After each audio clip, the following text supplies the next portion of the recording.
Welcome to my anonymous friend. Now here are your hosts, Tammy Cox and Jennifer McCullum.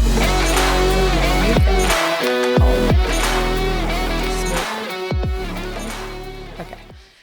January 24th, 2021, the day your husband almost died. Sarah, I would love for you to take me back to that moment in time. I would love for you to take me back to the day. But before you do, could you just tell me a little bit about where life was at for you at that point?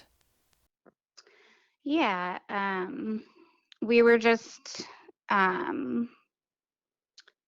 had really just started in 2020. We had, when COVID first started, we actually went on a vacation with some of the kids' friends. We just went to Arizona. And I remember just telling my husband, like, why are they buying all the toilet paper? There's only 70 people in the world that died. And we were kind of laughing about it and just kind of carefree because obviously COVID hadn't come knocking on our door. And it was new, and it didn't really impact us until we got COVID. So were you Um, scared up until a certain point, or were you worried about getting it, or what was your feeling on COVID? um, I was worried about getting it because I knew Nate because he had cancer when he was 24. Um, I felt like his immune system wouldn't really receive it well. I was a little worried. I wasn't like scared. So Nate had cancer when he was 24. Yeah, he had Your testicular husband. cancer. Okay, Hmm. okay. Yeah, And did he undergo any treatment for that? Had he he? did. Okay. He had 4 rounds of chemotherapy. Oh, wow. Okay. Yeah, So you were concerned about him getting it just from that right. experience. Okay, got it. But for the most part, Nate was very healthy. He was in the best shape of his life. He had just ramped up his workout routine and changed supplements, natural supplements that he was taking, and he was able to get up to 218 pounds. Yeah, and if Um, you saw Nate, he super well, he looked like a real fit guy. yeah, he Look, was very fit, and but specifically before COVID, he was extremely fit. His biceps were 18 inches, wow. and he was Dang. really, really digging into his workouts and Okay. really, he was really figuring it out. So how old was he at this point? Um, well, 40, he's 45 now. Okay. So this was almost 2 years ago. Okay, so he was around 43. Yeah. And he was in the best shape. Dang, I need to get on my journey. Oh, same. I'm like, I need to do that. Okay, Yeah. so now take us to the day. Take us to January 24th. Okay. So he had COVID for, it seemed like, it seemed less than a week. Maybe it was a week. It's kind of foggy. I don't remember the exact day he got COVID What was he because I got it too, what was and I was really sick. Okay. So a lot of it is foggy up until that day.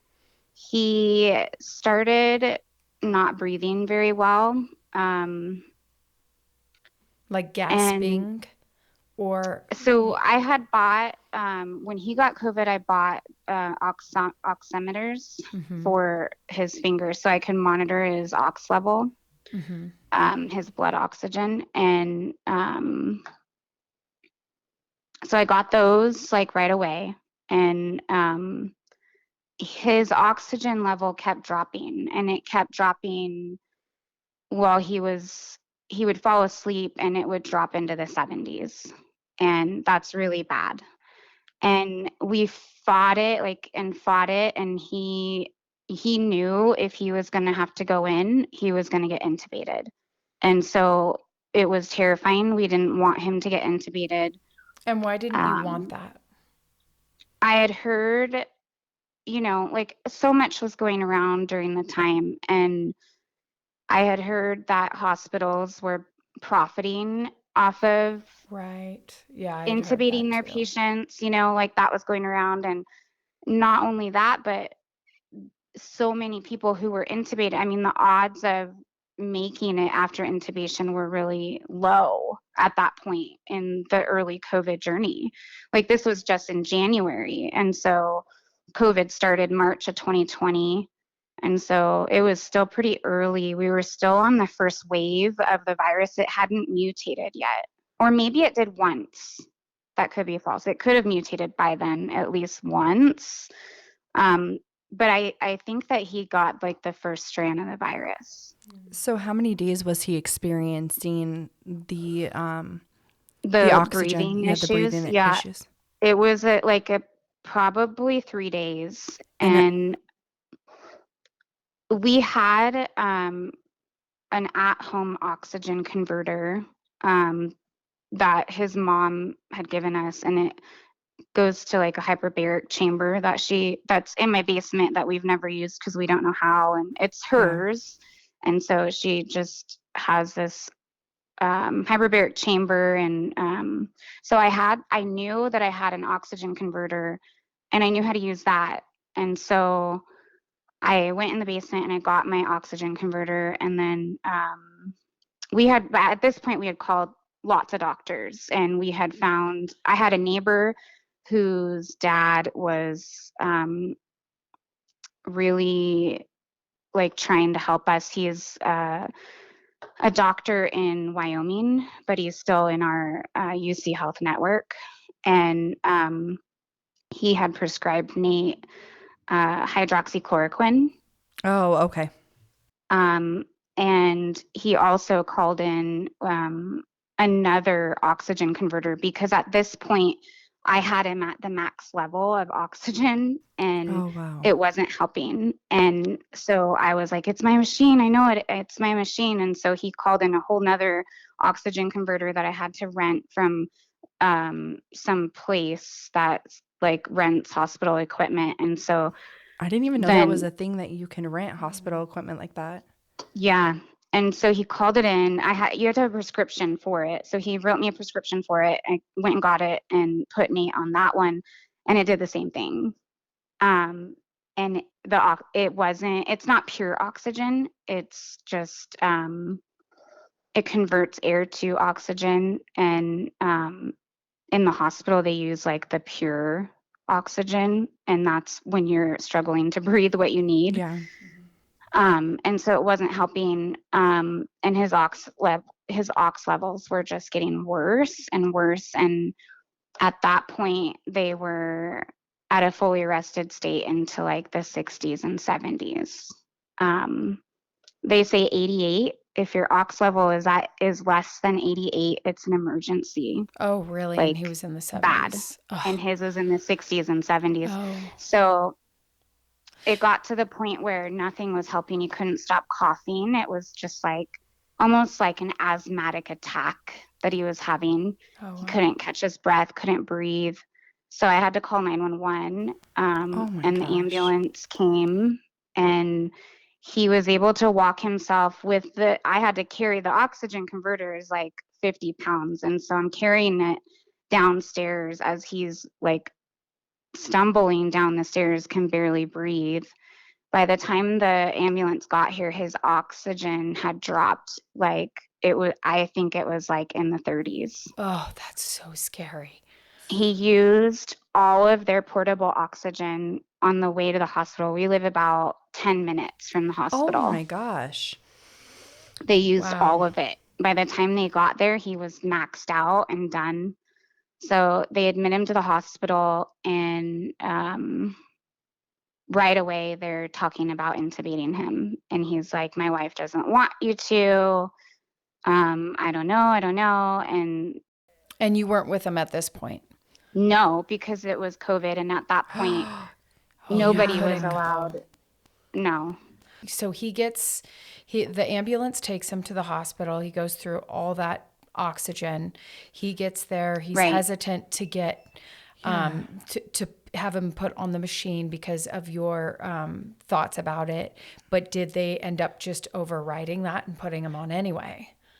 So they're not allowed unless, wow. like if you're coherent, they have to have your permission, Okay. unless it's like so much of an emergency and you have a like DNR. Like if you have a DNR, then they can't. But if you're just It's like a it's resuscitation total, thing. yeah, then they will intubate you. But he was coherent at that point. And so they were asking permission and he was like, no. And then I was able to talk to him and I asked him, okay, like, what can I bring you from home that will make you feel safe and more comfortable? And this is really sad and sweet at the same time. Years and years ago, for Valentine's Day, he had made me this blanket. He made you a And blanket? yeah, like, you know, the blankets that like, they're soft and you can like cut the edges and Oh, tie them yes, yes, together. yes. You like take two pieces of fabric and tie it together. Mm-hmm. So he did Fleece, that. yeah. Yeah. So he made me one of those. And then I thought I lost it and I was really sad. And then, so he made me another one. And then I found the other one eventually. So we've always had two of these How blankets. cute. And so he said that he wanted me to bring him the other blanket so that we can both have one. The original, he wanted you to bring him the original? He just one of them. He just Oh, wanted to be able to both have the same blanket. right. That So- is so sweet. Were you able to see him? Like, how long after he got to the hospital were you able to see him? 20 days. What? So Yeah. you brought him this stuff 20 days after? No, I was not supposed to go, but I broke in anyways. I like went through the people who like stop you at the hospital Yeah. nowadays and you have to like sign in Yep. to go to the Mhm. ICU. I just like told them to get out of my way and I took the elevator and went anyways. That's the And girl. That's the girl I That's- know. That's the fire girl. That's a wife. Yeah. She's like, get up off me, buddy. I'm So- going in. So Yeah. that was 20 days after, or you did that ICU? right away? No, that was right away. So I talked to him and I was like, okay, I'm gonna get your blanket. And then I got my kids together and I got a piece of paper for each of them and I had them write Oh. him a letter saying how much they love him. And then I gathered like, you know, everything nowadays is like digital pictures. And so I went in my basement as fast as I could and searched through any printed photo that I had. And I made this like little book for him and I glued pictures. Like this happened within minutes. So Wow. I glued pictures and then You made a photo the kids, book in Yeah. minutes. yeah, Oh. and then the kids' letters, and then I wrote him a letter. And then I made this book for him and then brought the blanket. And I was able to be there within about 30 minutes. And I was stopped by the people. I couldn't, so I broke into the ICU and they have the nurses stand and they saw me come in and they stopped me, but I could see him in his bed. And that was the last time I saw him for another 20 days. And he They was wouldn't in let me back. and he was in ICU this entire time. Yeah.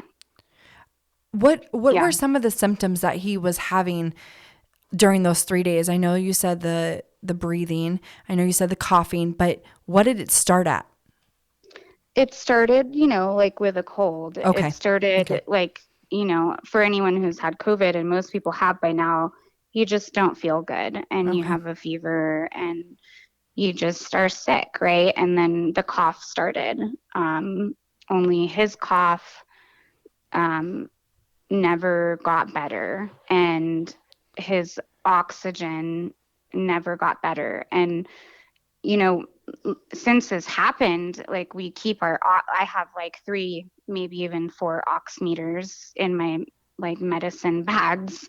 And since this happened, we always tell people when they get COVID, you know, if you don't have one now, go on Amazon right away and you buy an oximeter, because Oximeter. that's your sign. If your ox levels drop to below 90, anything below 90, you have to go to the Okay. hospital. Even if you feel good, you have to go to the hospital, So because 88 is an emergency.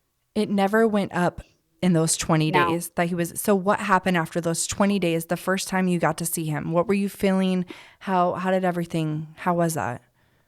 It was hard. I was a mess. Like I Yeah, couldn't. because like, so she started posting on Yeah. Facebook. Her journey, she posted on Facebook. Oh, you did? Okay. So Yeah.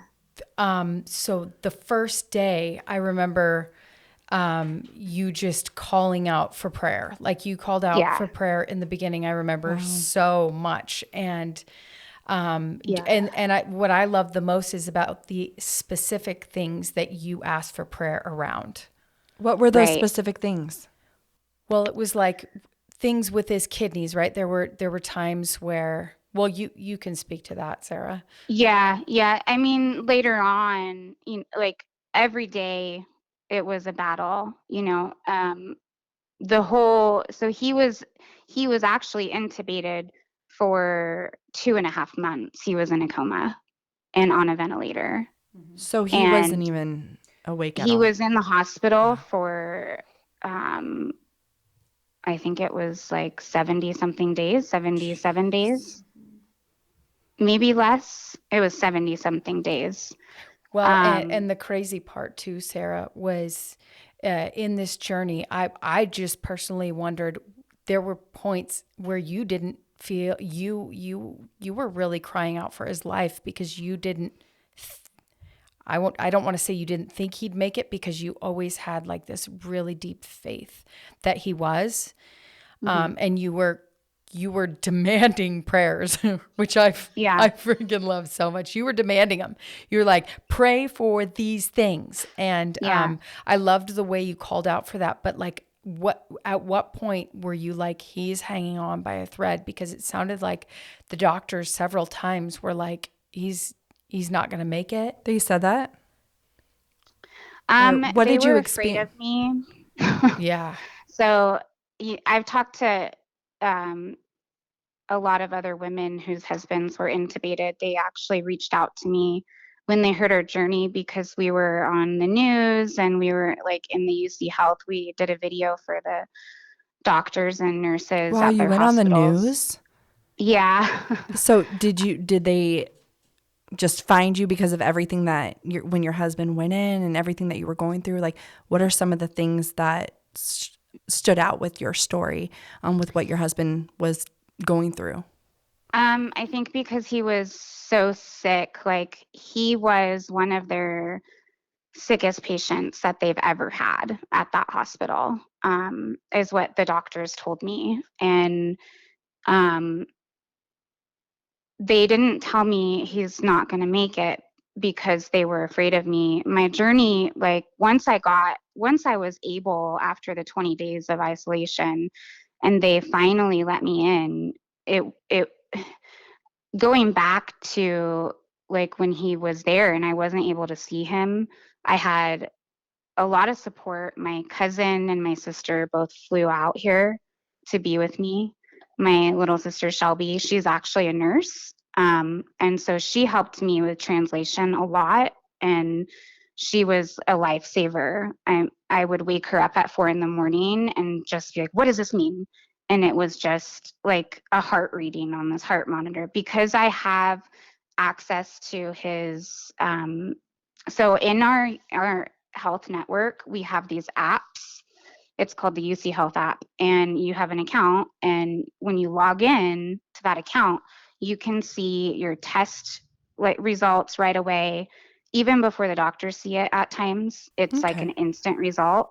You can see like his heart monitor readings. I could From see where you're at? every yeah, from my phone. So Wow. this is like part of it was I was so involved with Yeah. his medical stuff because every test result that came in, I had instant access. Every time on his heart monitor that it would do something weird, it would notify me. Yeah, I was would that a get good thing? doctor's Was that a good notes. thing or a bad thing, Sarah? Because that would probably make a It was person, hard. yeah, a little I was logged crazy. into his account, and thank God we don't have secrecy in our marriage because I'm logged into his account. I know all of his passwords, Yeah. so it wasn't hard to get into his account. And the doctors knew I was in his account too, and they didn't care. But um, every single minute of the day, I was on that app checking on him and the status, and it got terrifying because I'm not a doctor, I'm not a nurse, and so luckily my sister is a nurse, and she was here, and she was able to translate a lot of what those readings meant, and I learned a lot. In fact, like when I would talk to the doctors on the phone, they would tell me that I've gotten quite a medical education in a very, very short period of time. And they were pretty impressed of my understanding on what was happening. But I was so just involved and entrenched in his You so were. recovery. Yeah, You were all the way in, and I think that was the thing that impressed me the most is just like you were like freaking tearing down walls. You yeah, were ready to jack up some doctors, some nurses, whoever you had whoever you She was had on to- the news. whatever you had to get out of your way in order for your husband to have a full recovery was what you were going to do. So like yeah. I I'm trying to remember too and take me through some of the steps because I know when he came out of his coma, he then had a whole journey ahead of him. Yeah, yeah. Um, let's see. So he he was in a coma for 2.5 months. During that time, everything that could go wrong went wrong. Everything bad that could happen happened.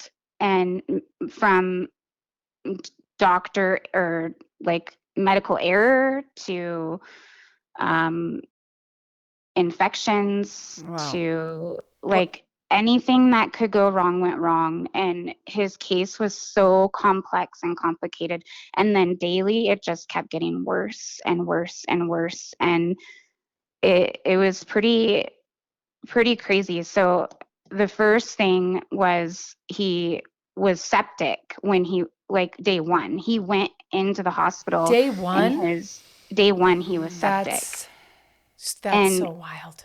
That's what he happened to also my mom. coded. Yeah.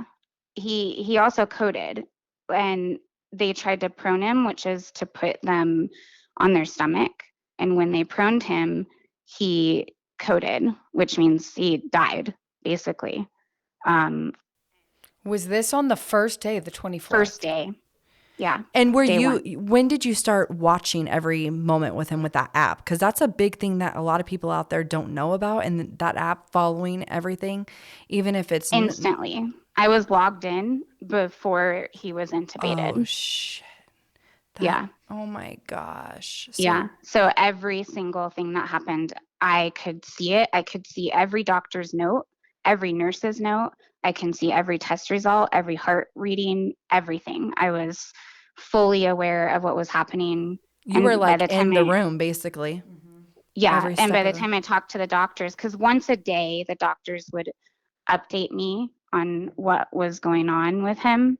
And by the time I talked to them, I had already known all the results and what they were going to say. And then I was able, because I already knew everything, I was able to ask more questions. Yeah. And because I was open on Facebook, a lot of friends were like, well, ask about this drug, ask about this. And so I was able to write everything that people were saying down. And then when the doctor called, I had like a pen and a paper. This was big for me, was I took notes on everything the doctors said. So I was able to then relay it back to Facebook and put it out to the world like, Yeah. this is what Wow. they said. Because there's a lot of knowledge, a lot of people are doctors That on is Facebook, so a lot of people smart. are nurses on Facebook. So I'm like, okay, here's what they said. And then I'd have people reaching back out to me to say, well, why don't you ask about this? Ask about this. And so then it was daily, like, and that's why I did it too, is I, Yeah, you had one goal in mind.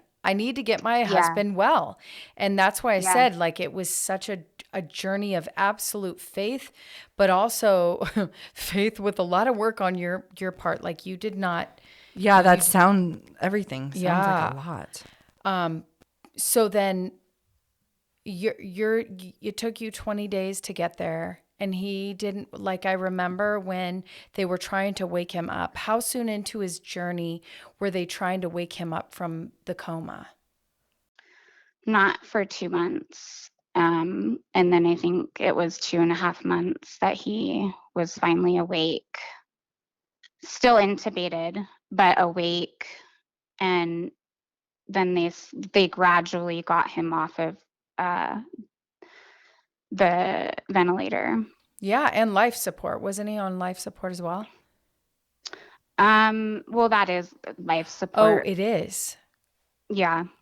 The ventilator The is breathing for them. Oh, And I so did not realize that. there's all these settings on the ventilator, and they go like they talk about like the breaths, the peeps, like how many breath, like it actually is this thing that goes in your chest, and it's like a balloon, and it opens up your lungs and That it is crazy. compresses and it breathes for you. And so Wow. how much oxygen and pressure is all dependent on how bad the patient is. And at one point he was maxed out on all of it, so the machine was fully breathing for him, and if they would have taken it, he wouldn't be breathing on his own. He couldn't. He didn't have the physical capacity to breathe on his own at that point.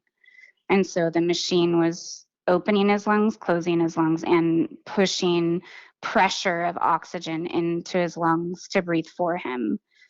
And so it was a long time that he was on that ventilator. So, do So you 4 months total, right? That he was on the ventilator? Or two No, and a two half, and a two and a half, half. 2.5. Yeah. Yeah.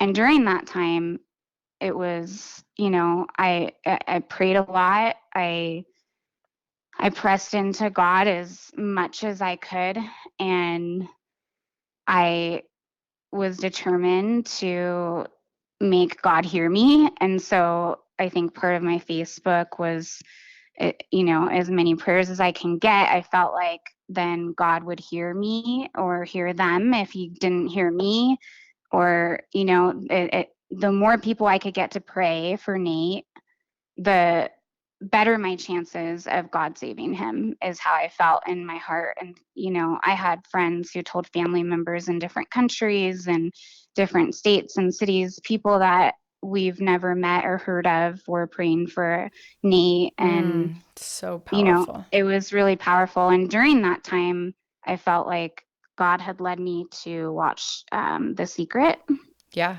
which is really controversial. Some people, say it was an old pagan way of thinking, and they don't really agree with it. But I felt, God draws closer to a broken and a contrite spirit, and I was broken. And trust me, I've never felt closer to God than in that time. And when I'm so desperate, and I felt like God was telling me to watch that movie, the documentary, not the Katie Holmes movie. And so I watched The Secret. I had watched it before. Yeah, because I remember you and I talked about it like before this ever happened, like Yeah, probably three years ago, I think we spoke on the phone, and I think we talked about The Secret. yeah, yeah. Well, And yeah, I've and that just talks about, it's just speaking to our beliefs, because that's what I believe. I believe that our beliefs create our reality. And so, if we pray from the place of knowing versus just praying as if, most people pray from this place of hopelessness. Hey, I know this yeah, is a big reach, but this is what I'm asking for, instead of a complete knowing. Like, I know this is going to happen. I know right. this is going to be the outcome.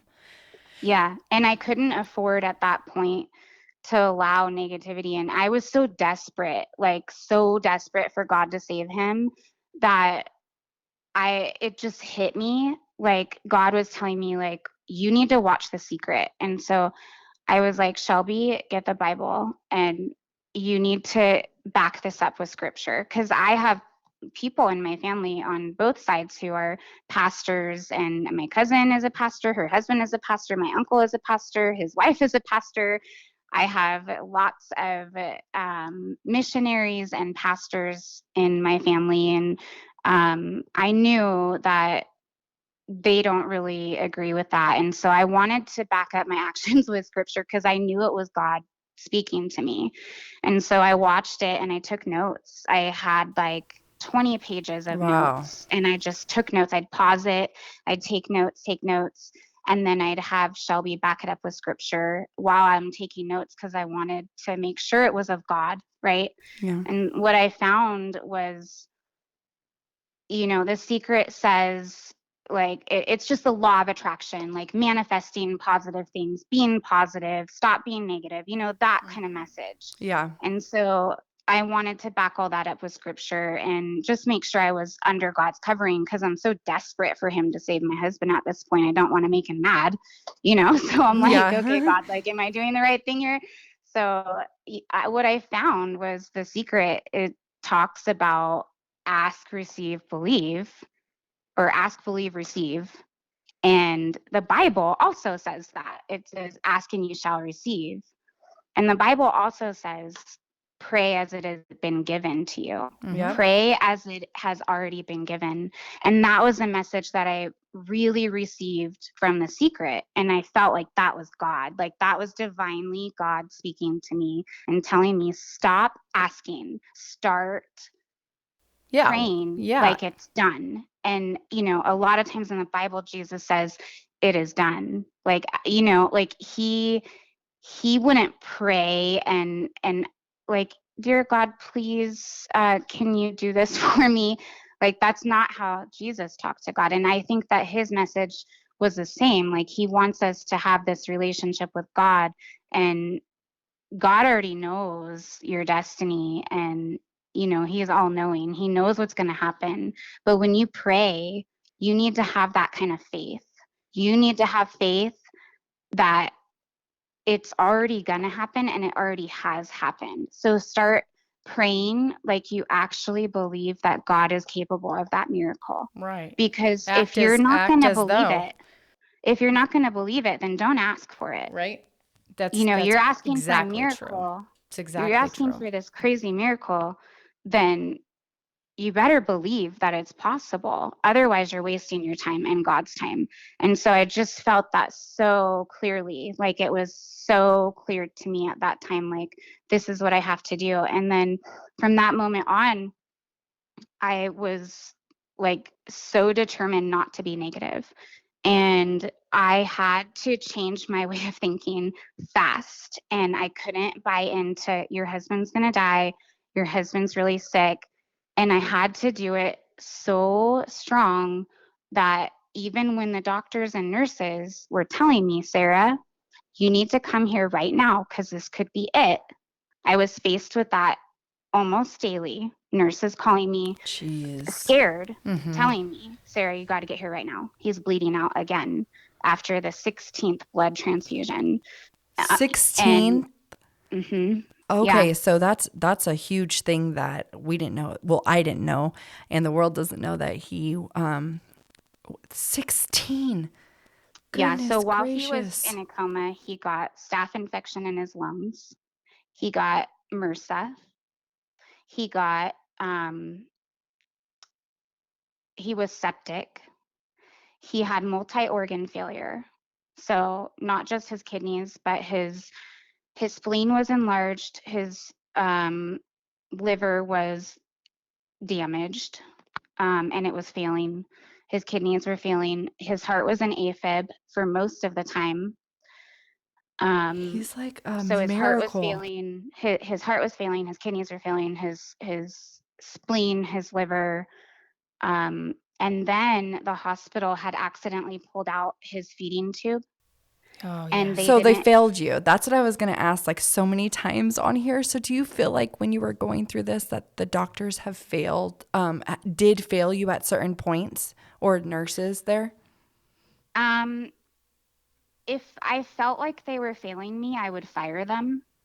You would fire. What do you mean fire them? How would you fire them? I would tell them, "You're not my nurse anymore. Please leave." And that would happen? Yeah. It only happened. That It only I never happened fired 2 or 3 somebody times. before. You didn't even know that was possible, did you? No, because you listen to doctors, you think everything they say is right, or you think that they're going to do the best thing. But when I was hearing things during COVID, it was like they're putting people on ventilators and letting them die, because if you go on a ventilator, they get like $30,000 for every something like that, right? Yeah, that's what. Yeah. Is it true? But here's Sarah Well, standing in this place, and it saved her husband's life. Yes, yes. So it's like, you got to sift through the bullshit, but at the end of the day, you get to choose what you want to choose. She was a to badass. think. These women on this She's- podcast, you are a badass. You literally tracked your husband. Did you have a job during this time too? If you No. if you would have her full-time job was this. That's And what I'm she wondering, how she did all of it. No. This was her full-time job, and she dug in. She was on it 24/7. That's what I'm saying. How did you have time to do everything? Sarah, did it consume every single thought that passed through your mind? Yes. And that's why it was so important for me to stay positive, because I really believe that thoughts become things. They And, do. and you are the vessel that God, works through. And if you control your mind, Yeah. and God's giving you the ability It's to a control the outcome. collaboration, right? So Yeah, so God is the engine, it's the energy force, but you get to direct it where you want it.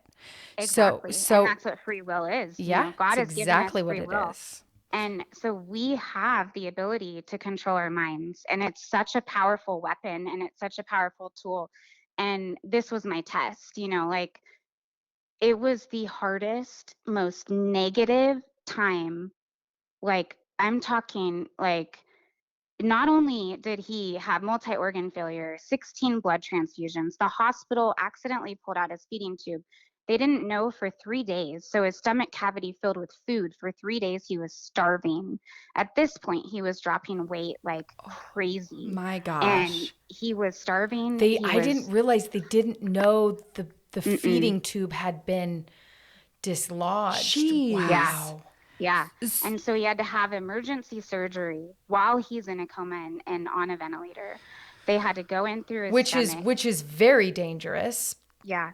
Yeah. Oh, because Going through his stomach, suck it out, like get all of it out. And like then they sewed his stomach to like the outer layer of the inside of the stomach. And I think they took portions of it out even. And, it was so complicated. Then he had to have a wound vac, which is like oh, that's now bad. instead of That's bad. sewing you up, they put a vacuum on you for months. And then it just creates this nasty, ugly scar. I don't know why they started doing this, but I guess it's like less likely to get infected or something. But he had that even when he came home. It was like still going. So he had that. He was septic. He had all of those hospital-borne illnesses. So it was staph infections. He got blood clots in his legs and in his arms. So his veins were failing, and at this point his kidneys were dying, and he needed to be on dialysis. Like sometimes it was 4 days at a time, which is crazy. And so then they had to use the veins in his neck to do dialysis, and dialysis is where they take the blood out of your body, they clean it and put it back in. Wow. And so they have these big tubes coming out of his Which neck makes that it have like blood. stem cells when they clean it. No, it doesn't make it like stem cells. It just is cleaning the blood so that the kidneys don't have to process the dirty blood. I don't really understand it, but it was just cleaning the blood and putting it back in the body because the kidneys they were failing. And that's what you need to have. Like, that's what you have to do when your kidneys fail. And so he was getting dialysis. This is all still while he's in a coma. Then they tell me that This is while he's still in the coma. doing And all this to his body. Like how yeah, can I just ask, well, no, this is the end. You're going to tell us how everything is, but Yes, how thank does you. one person, I know, how does one person go through this for 4.5 months? And it's God. That's crazy. it's And then you God. were on the Like, news. I mean, your story. Yeah. yeah, So it's God. And, you know, without having my faith in God and knowing how much he loves me and how much he loves my husband, and without him leading me to watch The Secret, I think that I would have very easily allowed myself to get just so negative. And a few times I did. Like, a few times I just cried for a whole day, and I didn't talk to anyone, and I didn't know what to do. I didn't eat, I didn't sleep. I just paid attention to the app and obsessed over it. And, but then once I felt God telling me, you have to do this. You have to do this. Like, your life depends on it. And my life did depend on it because he's my husband. yeah. And, And you guys are like, so close. so close. It's like to say husband sometimes these Yeah. days, it's like, what does that really How long mean? have you guys been together? Together, we've been together since I was 21. I'm 40, so 20 years. You've been together 20 years. Okay. And how long Yeah, did and you? so like they're so cute together. They love each other so deeply. They do everything together, so compatible. But you're just the two of you are so sweet together and so in love after 20 years. Oh, thank So you. just to say, I mean, and that was so evident too in your fight to you were fighting this thing for him. It felt like just watching Yeah, you and hearing your cry for help. Like you were just yeah. all in the fight for his life. And I just think that's like so beautiful. Oh, thank you. So It like definitely. I want to know what it was like for you leading up to this period where he finally wakes up. So, first, let me backtrack to early on. They told me that he had this rare um, illness born autoimmune disease called HLH, and it stands for this very long word. It has as many syllables in it as supercalifragilisticexpialidocious. And I don't know how to say it, but it's HLH. So those of you who don't know what it is, you can Google HLH. And so HLH is this disease that most people don't live if you get it. And it's very, very deadly. It's very rare. Once you have it, you usually die. And so So did he there's been, supposedly get that from this whole yes, from situation? COVID. He Okay. got it from being sick with COVID. Okay. They don't know a lot about it, but he's the only person in the world to get illness and or COVID plus, it's called onset HLH, and survive. No one else Wow. lived. He's the only person That in is the world. so wild.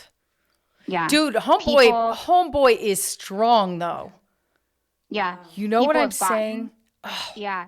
People have gotten HLH maybe after they had COVID or before COVID, and they have lived, but no one has beat COVID plus HLH. He's the only one. Jeez. And so the doctors told me after he woke up and he was okay, they told me less than 5% chance of surviving.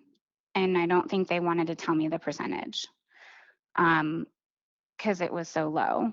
Um, when he started to do better in the hospital, I would be walking down the ICU. He was in ICU for that full like 2.5 months and then some. I'd be walking down the ICU hall and see one of his doctors, and his doctor would high five me in the hall and be like, I don't know, it's not me. I don't know why he's getting better, but it's not me. And I was like, I know who it is. It's God. She's like, you don't have to tell me. I already know. Yeah. Yeah. So he had HLH. That was early on. They had to do a bone biopsy, which was so dangerous because they have to cut into his bone and then you're risking infection and everything else that he's already had to overcome at this point. And so that was something that we were fighting. And so he was on these drugs called cyclosporin, and then they put him on the steroid. Um, and they contacted the NIH, which is the National Institute of Hospitals. And that's like the big headquarters that all the doctors contact when they don't know what to do, is the NIH. So his doctors, I had told them, like, so they knew I was kind of direct because the first time, day one, on January 24th, when he was intubated and I broke into the hospital, talked with I talked with his doctor, and he pulled me aside and he's like, let's sit down and talk. And so he was trying to convince me to allow them to intubate him. And this is really sad. Um, and first I told him, I looked at him and I said, you need to be very, very sure that this man needs to be intubated, because I know that your hospital is going to make $30,000 off of intubating him, and be damn sure that he needs an intubator. And the doctor, the I doctor was love really it. happy with me for saying that. And he said, first of all, like, he handled it very well, but he said, in order to qualify for an intubator or a ventilator, you have to meet a long list of requirements, because not everybody is going to get a ventilator. They're short ventilators. Not everybody at this time Okay. got one. And so you had to have all of these check marks next to you in order to receive one. Otherwise, you don't get it. And so he said, like, first of all, like, he has to meet all these check marks. And I don't know how much money my hospital makes, but I know as a doctor, he needs to be intubated. And while we were having this debate and conversation, he's like, he had to run off. There was an emergency. Well, it turns out the emergency was Nate, and Nate started coughing, and Nate had given them the okay to intubate him to save his life, and they intubated him while the doctor ran off without Wow. me saying yes. And so, You're probably glad they did now. yeah, and then I had my kids You had in them the with you. cafeteria. Okay, so that's what we didn't talk. Okay, so you guys have how many kids together? We have 2 kids. Austin will be 18 next month, and then Jaden is 16. So they were in high school going through this as well, but were they Yeah. okay? So they were seeing everything because was it the time that we were at home during this Yeah, time? were they going to school? Yeah, what was during going this? on? Did they what? Were they going to school when all this was happening?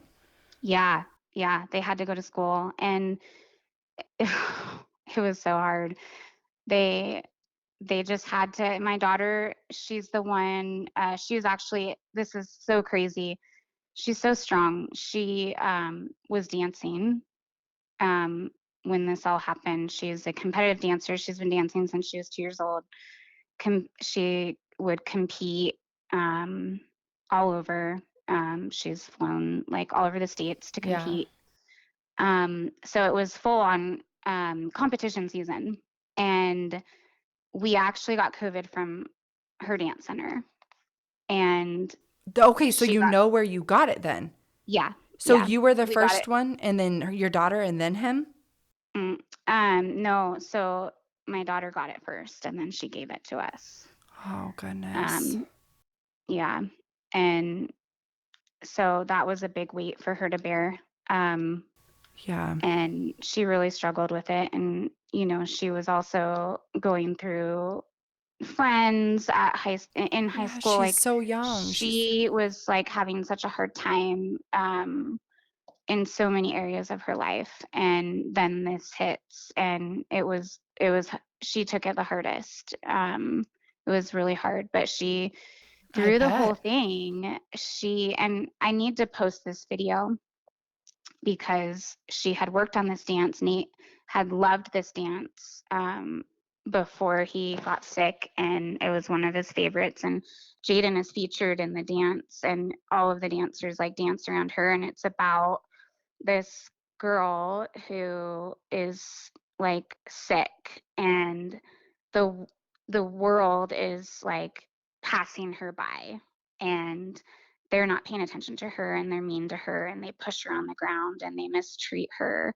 and it's like so sad. And Jaden is the girl who is sick in the dance, and all of the dancers are like throwing her, and she's, you know, crawling on the ground asking for help, and nobody's helping her until the end. Somebody helps her and rescues her.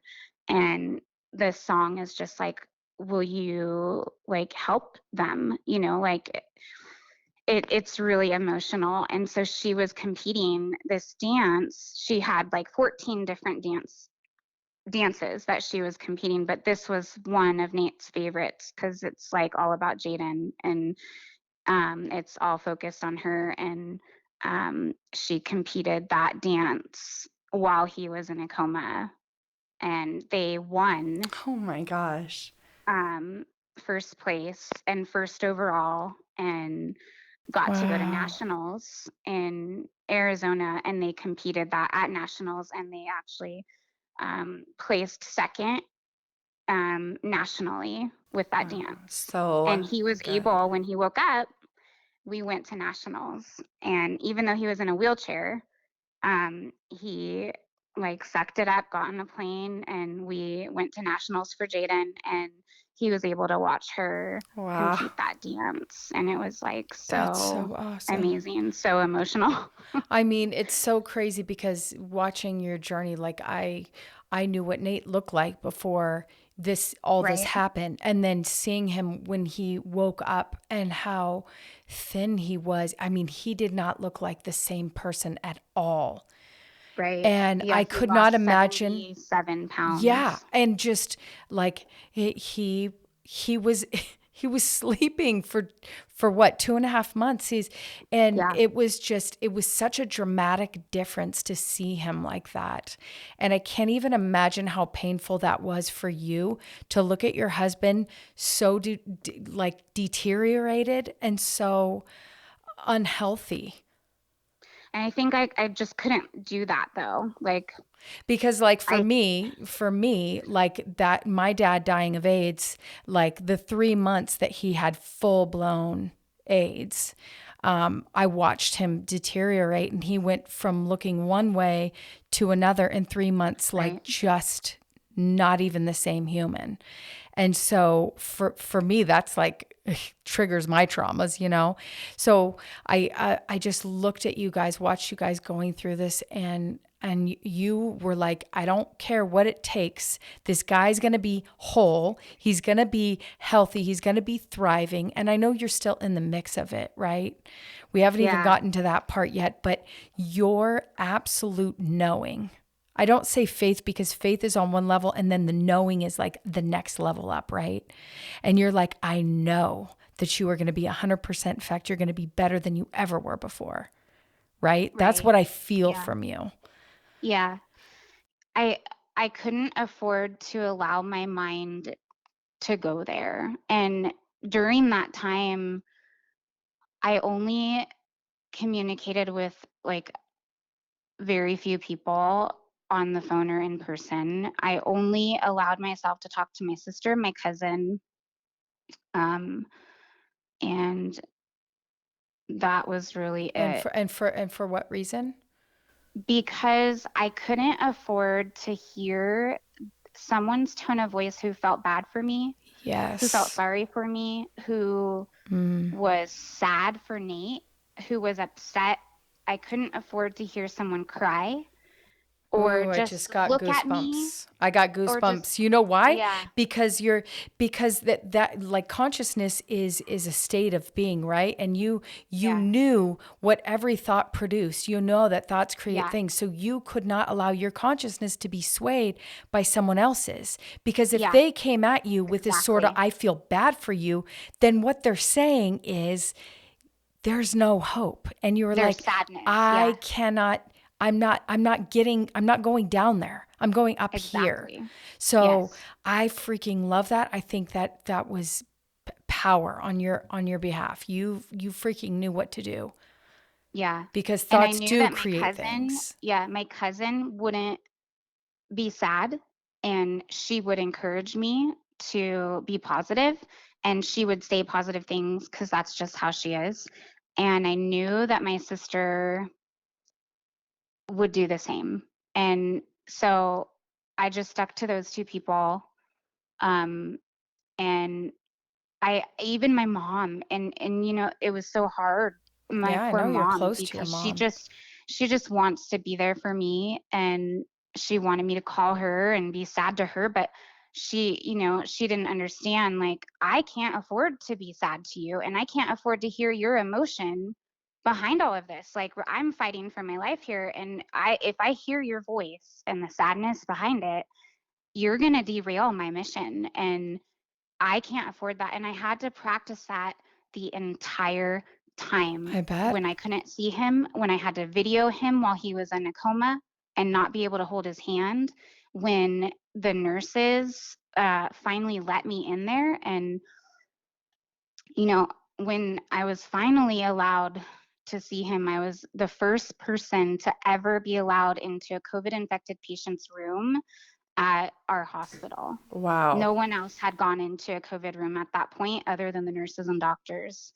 And it was so crazy because not even the janitors were in there. And when I was going in there, I had been stepping on his sputum, which is like the contents of his stomach that they would check, like, so they would take out like some of his stomach contents to check the residuals to make sure that he's processing the food.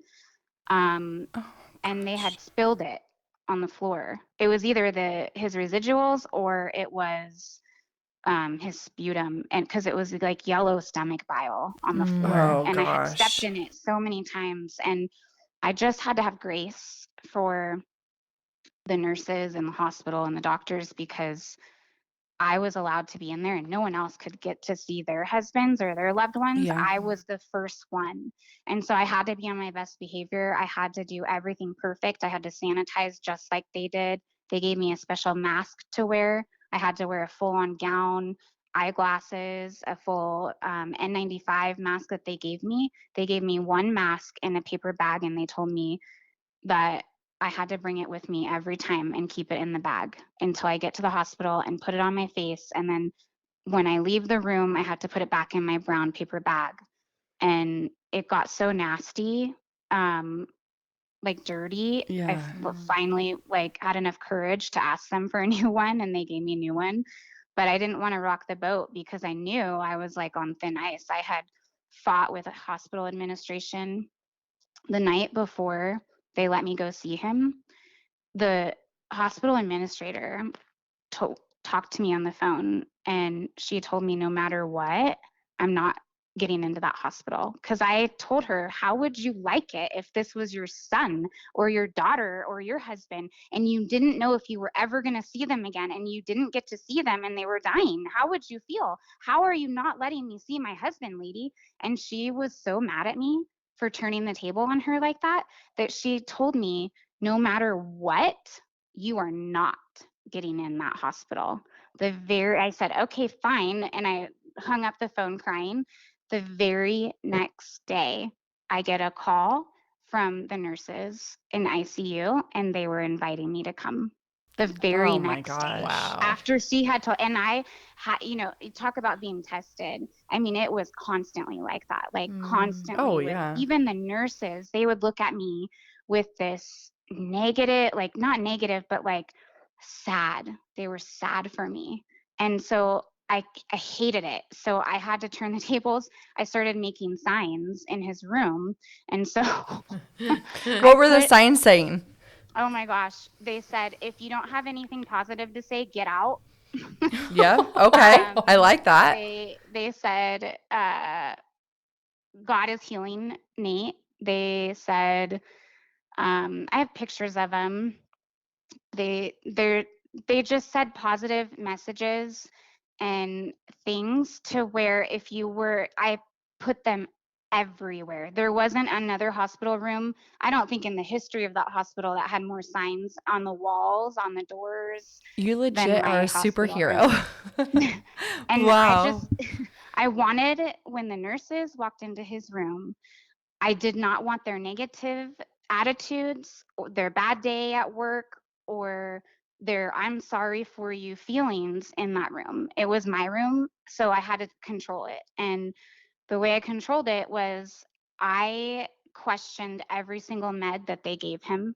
I Sometimes I had a nurse come back to me and say, Sarah, when you question me like that, it really hurts my feelings. Like, I'm not gonna, like, I don't know what I'm doing. And I said, well, I'm sorry you feel that way, but this is my husband and I really don't care how you feel. I care if you give him the right meds, and I want to know every single med you're going to administer and when you're going to administer it. Oh my And it got gosh. to the point where the nurses were asking my permission to administer his meds. They wouldn't touch him sometimes. So, certain nurses that were more timid. The other ones that were like, they were like, they've been nurses forever and I totally trusted them. They didn't ask my permission, but there were some younger nurses that were like, Sarah, is it okay if I do this? Like, yeah, I guess. So can we please get to the part where he wakes up? Yes. Yeah. So he he finally wakes up. It was a slow transition. He had what they call ICU delirium. That's where they are wacky when they wake up. They say weird things, they do weird things. When he woke up, he was 100% paralyzed. Not even his fingertips had feeling. He couldn't do anything. He couldn't move his entire body. The only thing he could Jeez. move eventually was his head. Um, but it was just, after fighting for his life for so long and fighting against negativity and controlling his hospital room and, like making things go the exactly how I wanted them to go. When he woke up, it was just like he had like such a funny and like happy spirit. And even though like he doesn't remember because he was He doesn't delirious he and doesn't remember. Nothing. He doesn't no, remember anything from he since. has like certain memories that are coming back that are scary. Like he has PTSD for sure. Um, like he had really bad dreams that he remembers. Um, he has like bits and pieces, and he'll ask me, "Is that real? Did that happen?" And I tell him if it did or it didn't. But um, when he woke up, he was kind of like a little kid, and it scared me because he had suffered like the lack of oxygen to his body and Yeah. to his brain was so severe. I was worried that he had suffered brain damage. And then I had these really negative, the neurologists in ICU were like the most negative of all the doctors. And so when they would come, I got to the point where I would just leave and not talk to them because I didn't really care what they had to say. I didn't believe what they had to say. And a lot of them were like, he's never going to be the same. And, trying to prepare me. And then I would point to my sign on the wall and be like, okay, well, you can go now. She'd Um, point to the sign on the wall. You are not adhering to the rules of this room. You may yeah. leave. Did you know you're breaking my rules? And this is my room. So can you please go? Oh. And I mean, I had Yeah, to. it's Like, like a thing of they have to deal with quote unquote reality, right? And their Yeah. reality is just like facts. Here are the facts of the cases. Most people that experience this happens to. Like they Exactly. have to They were do all doing their that. job. Yeah, Right. they They're were doing doing their their job, but job. at the same time, you were doing yours because you know Yeah. that beliefs are creating your life experience. So you're saying, I choose not to believe what you believe. Peace out. Yeah. And most people would say like you're just in denial, but I it was I different love to for be in me. denial. It was different because I was hearing from God and I was connected to God at the time. And I mean, I'm still connected to God, but it was different then because I felt like I was walking through this with God. Like I felt like I had a weapon at times and you better not cross me because I'm holding a really powerful weapon. And like it was powerful and it was really it it was amazing. Like I can honestly say like I walked away from this whole thing feeling like I am not worthy of how much God loves me. The fact that he loves me this much, like my husband was supposed to die and he didn't. And my cousin told me that she like was hearing from God when she was praying and that God had told her that Nate was supposed to die and that after hearing prayers and God redirected his plan for Nate's life. So is he okay now? Is he back Yeah, to yeah. normal? Tell us about the childlike state. How long did that So last for? childlike state. So the ICU delirium lasted for like a week or so. He kept saying things like, oh, well, when he woke up, he couldn't talk because he had a trach. And so he couldn't move, he couldn't talk. So I was like, okay, I'm gonna figure this out. Like, we're gonna communicate, right? So I got like this pen and paper and I wrote out the alphabet and I was like, I'm gonna point to the letter of the word that you want to say or the sentence, what it starts with. And then you blink your eyes. You blink your eyes twice. If I land on the letter and he was getting so frustrated and he was trying to tell me the whole time that he needed water because Oh he'd my gone gosh. Oh, for and you're 2.5 going. You're months. like, what are you You're talking? going all. You had to go all the way through the alphabet just to find double Oh to get yeah. to And W. I didn't figure it out. A nurse who deals with people who have been on a trach and can't talk, she read his lips. I couldn't read his lips. I was like, his mom would even come in and try, and she was like, you want to lay outside in the grass? And Nate would like roll his eyes and get like super pissed. And like we were laughing, like, I'm so sorry. I have no idea what you're saying. Oh gosh. Like, this is so hard. And then a nurse would come in and she'd watch him move his lips. And she's like, oh, he wants water. He wants ice chips. And we're like, oh my God, okay, okay, okay. And little by little, so once we got speech therapy in there, they were able to put this valve on his trach. And little by little, he was able to talk. And then once he was able to talk, we realized that he was still in this ICU delirium state. And I would come home at night because I wasn't allowed to stay the night there. And I'd come home and I'd do my Facebook update and I would post like certain quotes of the day at that point when he woke up. And one of them, like he wanted to keep watching. So when I would leave, I'd set up the iPad and put movies on for him. And so he was watching a lot of like cartoon movies. He watched Moana. What is that? Oh, Moana. Moana. Moana. Yeah, he watched Moana like a ton. And then he watched Spider-Man.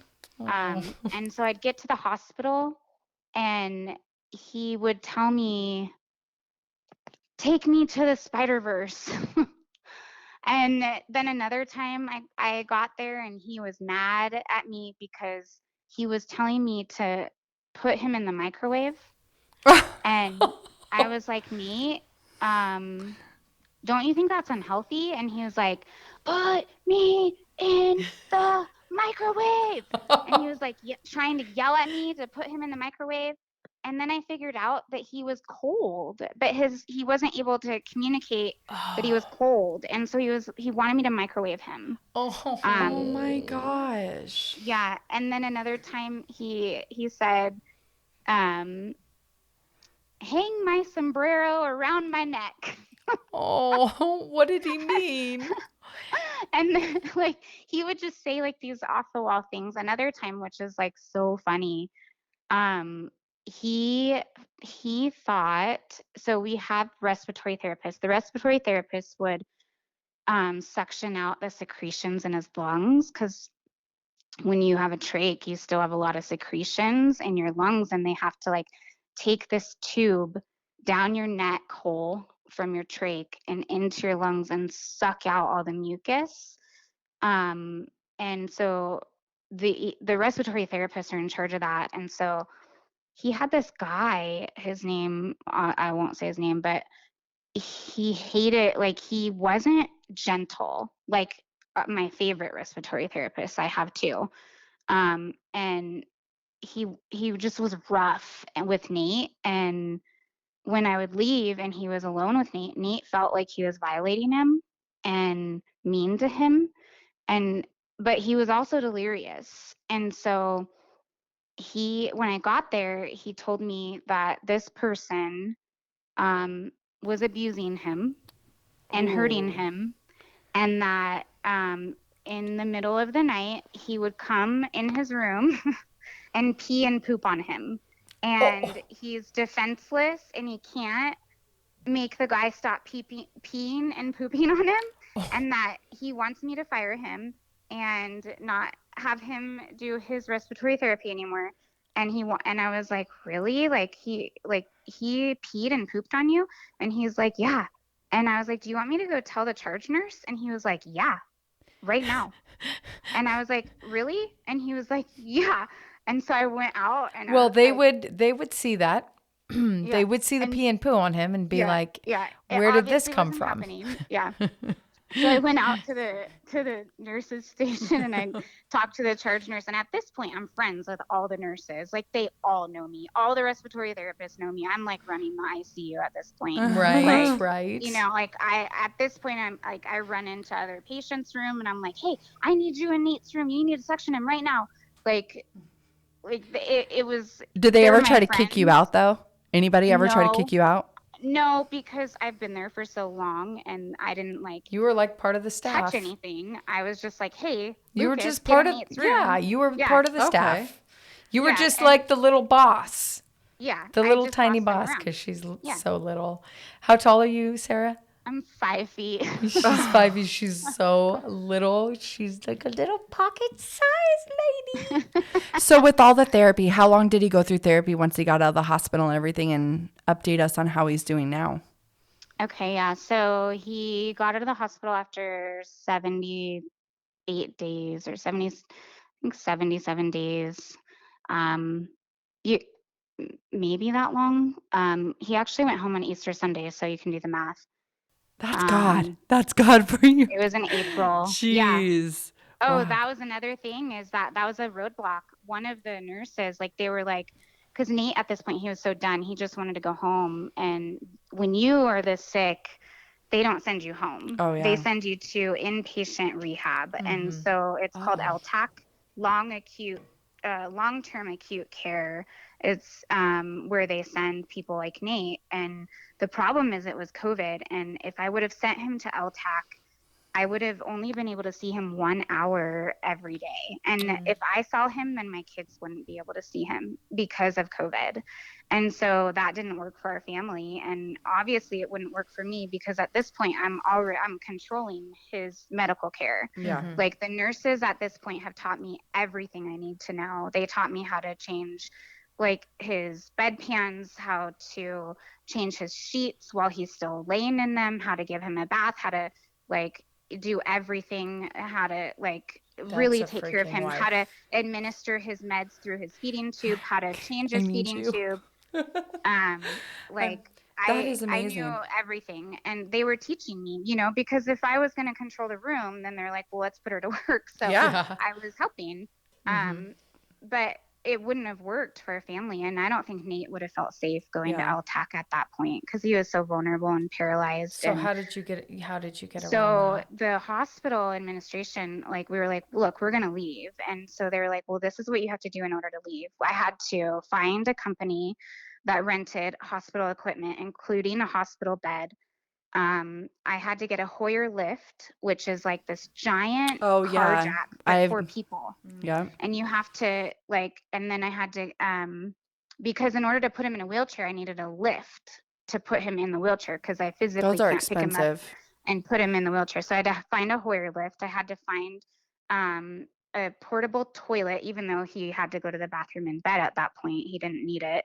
I had to find a wheelchair. I had to have a ramp to get the wheelchair in my house, and then I had to have a feeding tube company deliver all of his like food for his feeding tube because he was still on a feeding tube, to the house, and then I had to hire a nurse 3 days a week to change his wound vac because he still had that crazy um, surgery site, it's like in his stomach, and it was about like 8 inches long So of a these gash in so his these stomach. medical bills added up for you. We have really good insurance, so they didn't. Like, we're so blessed with our Oh my insurance. gosh, So wow. yeah. So Um is he at this point, how long was he paralyzed for even after being he home? Yeah, so nationals for dance happened in July. So we had went to Arizona in July for nationals, and we came home. Um, we stayed for a week, and when he came home, it was July 6th. Or was it? Yeah, July Of what 6th. year? We came home of 2021. Okay. So July 6th, and at this point, he's slowly gained mobility of his hands, of his arms, and of his legs a little bit. And we had been walking with a physical therapist. Like, we had to get this standing machine where it's like a machine that you sit in, and then you jack it up, and it like forces your body to stand, but it supports you while you stand.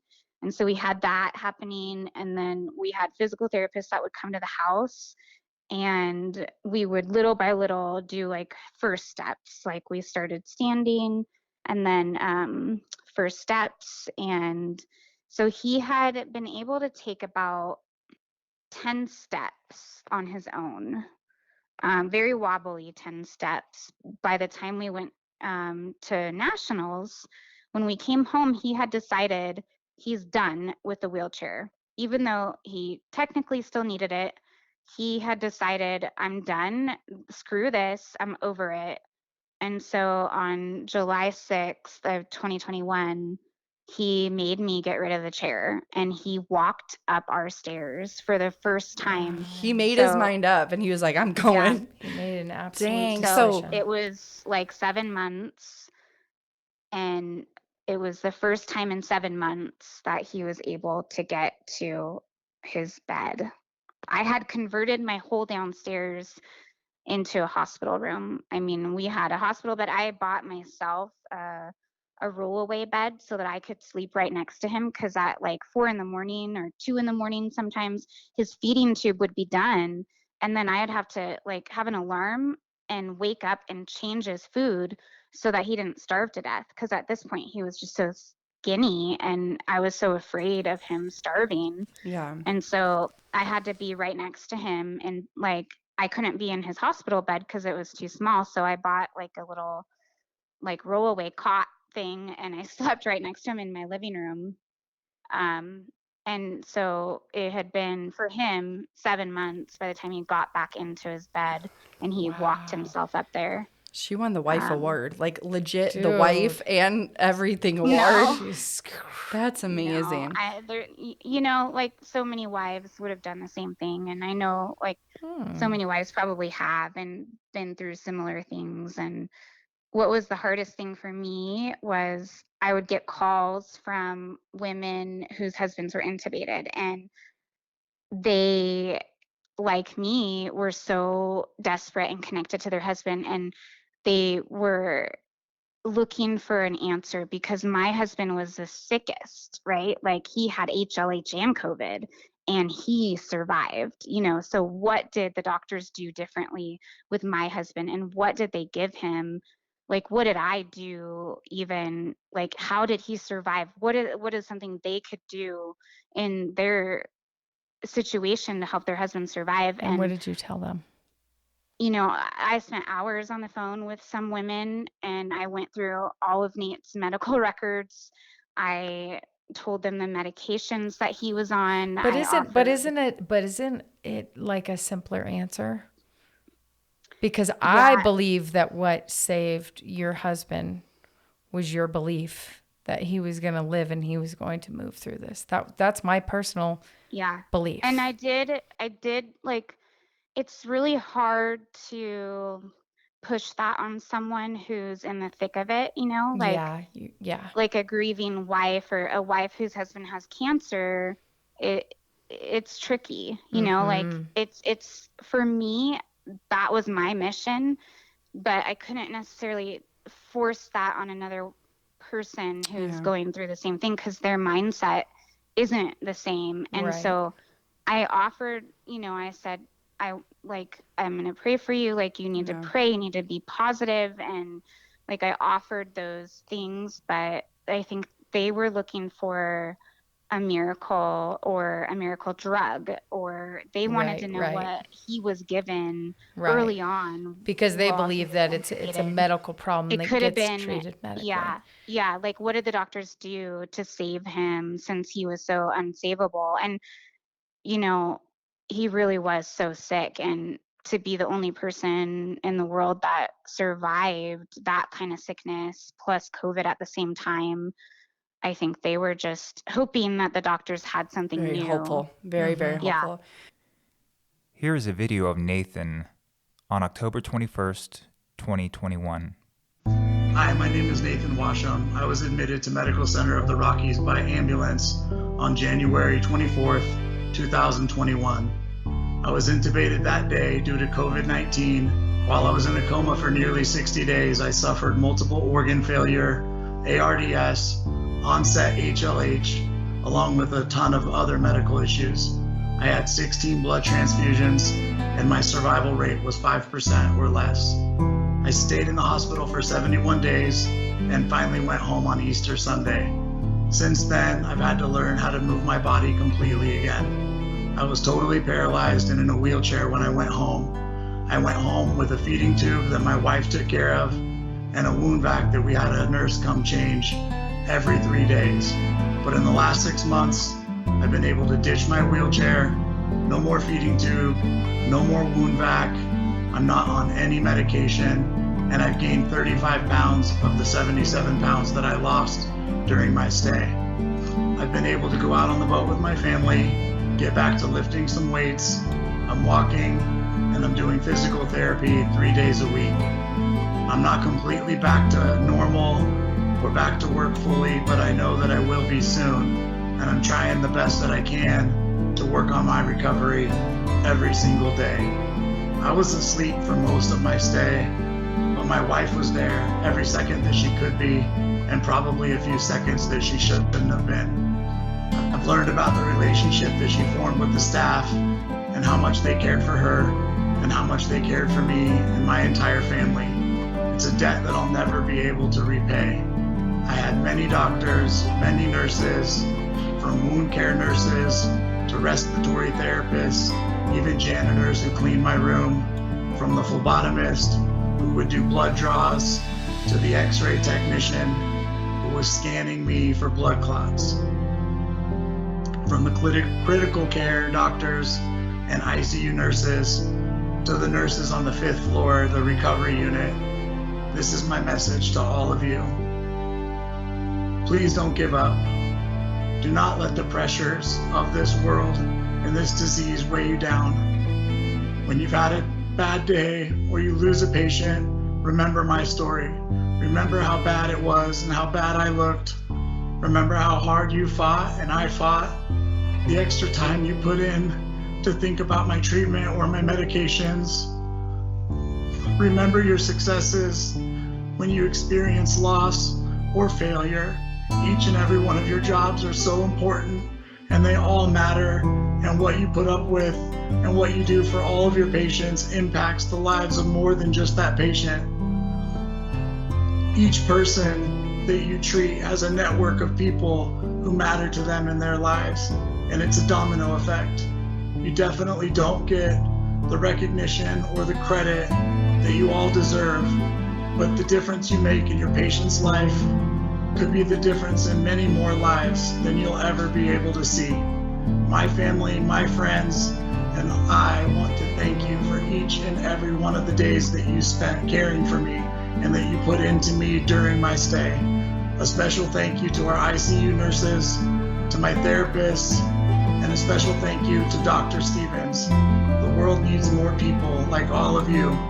Everything that you did for my wife and I was above and beyond. You will always have a special place in our heart, and I thank you so much. Please don't give up. You guys can hang with it, and I know that it gets hard because I've been there myself fighting this recovery, but without you guys, I wouldn't be here today. Thank you so much.